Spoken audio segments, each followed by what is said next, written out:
بسم اللہ الرحمن الرحیم۔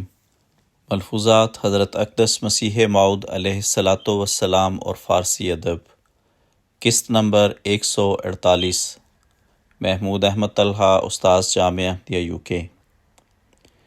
فرمایا، بجز اس طریق کے کہ خدا خود ہی تجلی کرے اور کوئی دوسرا طریق نہیں ہے جس سے اس کی ذات پر یقین کامل حاصل ہو۔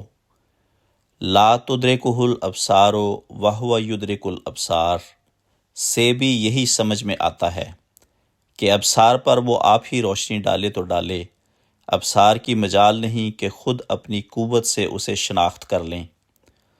ان دنوں میں گھر میں کس قدر تکلیف رہی، گھر بھر بیماری میں مبتلا تھا، لیکن اس نے اول ہی تسلی دے دی تھی کہ خوش باش، عاقبت نیکو خواہد بود۔ ملفوظات جلد ششم، صفحہ 210۔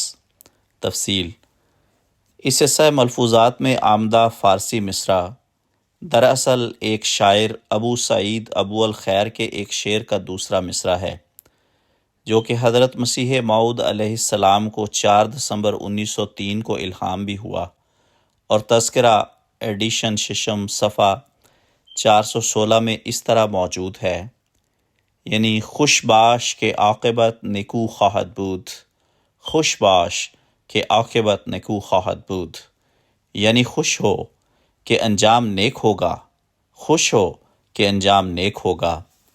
پھر 2 جنوری 1904 کو کھانسی سے آرام کے لیے یوں الہام ہوا، انشاءاللہ خیر و عافیت، خوش باش عاقبت نیکو خواہد بود، جو کہ تذکرہ کے صفحہ نمبر 419 پر ہے۔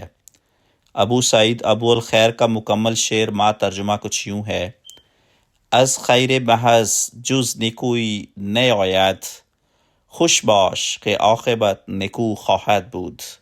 ترجمہ: خالص بھلائی والی ہستی سے برا سلوک ہرگز ممکن نہیں، مطمئن رہو کہ انجام بخیر ہوگا۔